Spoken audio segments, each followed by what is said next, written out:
The custodial wallet. When you hand your Bitcoin to an exchange, you aren't just trusting a person. You are exiting the blockchain universe and entering a private simulation. Here is the knowledge gap. On an exchange like Coinbase, your Bitcoin never moves on the blockchain when you trade. It sits in a massive omnibus account, one giant vault controlled by the exchange. When you click Buy, the exchange's internal matching engine simply changes a number in a private SQL database. It says, subtract $100 from person A and add 0.001 BTC to person B. The forensic danger is rehypothecation. Because the exchange is the custodian, they can use your Bitcoin as collateral for their own loans. In the FTX collapse, auditors found that while the app showed users had billions, the actual vault was empty. You don't own Bitcoin. You own an unsecured debt in a company whose internal code can secretly move your wealth to the Bahamas through a backdoor API. The hot wallet. This is an app on your phone. You have the keys, but they are living on a device that is hot, meaning it is constantly shouting to the internet. This creates a logical attack surface. To keep it simple, your BIP39 seed phrase is stored on your phone's hard drive in an encrypted file. But here is the technical vulnerability. To send a transaction, your phone must decrypt that key. For a few milliseconds, your private key exists in your phone's RAM, random access memory, as a plain text number. Advanced malware doesn't try to hack the blockchain. It performs memory scraping. It sits silently in the background, waiting for you to type your password, and then grabs the key while it's naked in the RAM. This is how the Slope wallet hack happened. The app's own error logging software accidentally took a picture of the key in the RAM and sent it to a central server where hackers were waiting. The cold wallet. This is a physical device that treats your computer like a biohazard. The secret isn't the USB plug, it's the secure element chip. Think of this as a one-way mirror. Inside the device is a chip that generates quantum thermal noise, measuring microscopic heat vibrations to create a random key. This key never leaves the chip. When you want to move money, your infected computer sends a transaction payload to the device. The chip looks at the payload, signs it internally using ECDSA math, and sends back only the digital signature. The malware on your computer can watch the cable all day, but it will only see the signature, the result, never the key, the source. It is the digital equivalent of a king sending a sealed letter. The messenger carries the seal, but he doesn't know how to forge the king's signature.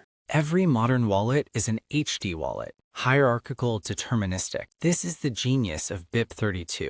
It allows one master key to grow a family tree of billions of subkeys. The information gain here is the master seed. Your 12 words are a human-readable version of a massive 512-bit number. This number is hashed 2,048 times to create a root. From this root, every address you will ever use is derived in a mathematically predictable path, like m/44 prime /0 prime /0 prime /0 /1. The risk? The XPub, extended public key. If you share your XPub with a tax tracking app, you haven't given them your money, but you have handed them the master map to your tree. They can now see every address you've ever used and every address you will use in the year 2040. You are sovereign from theft, but you have surrendered to the panopticon. Multisig. This is mathematical democracy. Instead of one person having all the power, the money is locked by a rule. 3 out of 5 people must agree. Bitcoin uses a language called script. A multisig address isn't a wallet. It is a smart contract sitting on the blockchain. It uses the OP_check multisig opcode. When you send money to a multisig, the Bitcoin network physically checks if the required number of signatures are present before it allows the UTXO to be moved. With the taproot BIP-341 upgrade, we now use MAST, abstract syntax tree. We can hide these 5 people inside a single hash. To the rest of the world, your massive corporate vault looks like a simple $5 transaction. It is privacy through complexity compression. MPC, multi-party computation. This is the ghost protocol used by institutions to protect $100 billion. In every other wallet, a key exists. In MPC, the key is never born. It uses distributed key generation, DKG. Instead of one person making a key and cutting it into pieces, like Shamir's secret sharing, the computers work together to generate mathematical shards that have never been a whole key. To sign a transaction, the computers perform homomorphic encryption. They talk to each other in riddles without ever revealing their shards. The signature is created by the group's collective math.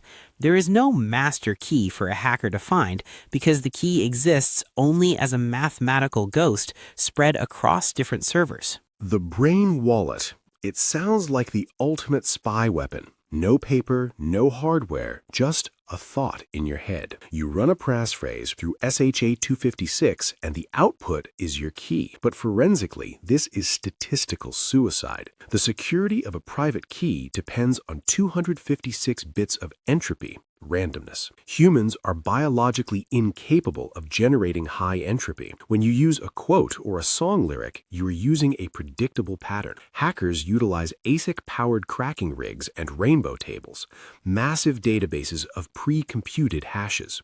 They have indexed every Wikipedia entry, every movie script, and every book on Project Gutenberg in 50 different languages. At the DEF CON 2015 conference, a researcher proved that 18,000 brain wallets had already been drained by automated bots. He demonstrated that a funded address created from a unique phrase was emptied in less than 100 milliseconds. In 2026, the information gain is this.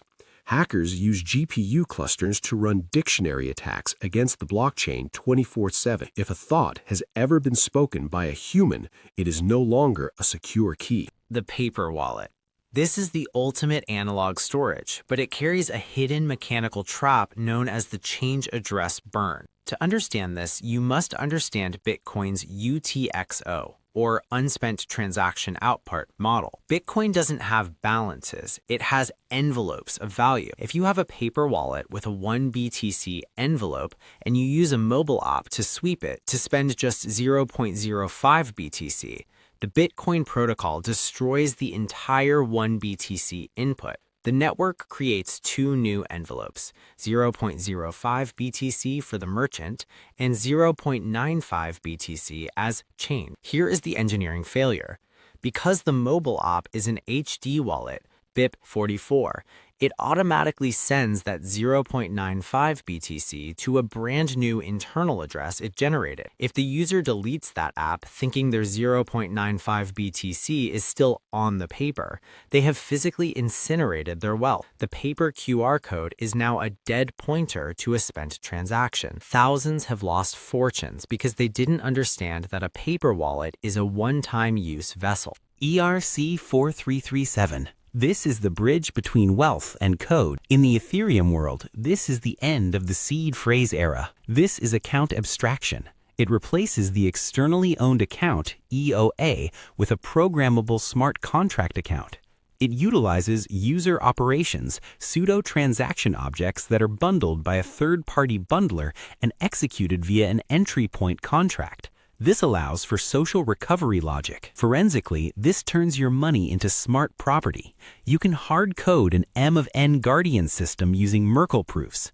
If you lose your key, your designated guardians, friends, or other devices can vote on-chain to rotate the signing key without ever having access to your funds. You are no longer defending a secret string of words. You are defending a logic gate that you control. It is the first wallet that can physically refuse to sign a transaction if it violates your personal velocity limits. The air gap. Devices like Cold Card or Foundation Passport are physically deaf, mute, and blind to the internet. They have no Wi-Fi, no Bluetooth, and the USB port is physically wired to only carry power, not data. The secret to their security is BIP 174, partially signed Bitcoin transactions, PSBT. The data transfer happens via an optical gap. You use a camera to scan a QR code. Because a QR code is a static image, it cannot execute malicious shellcode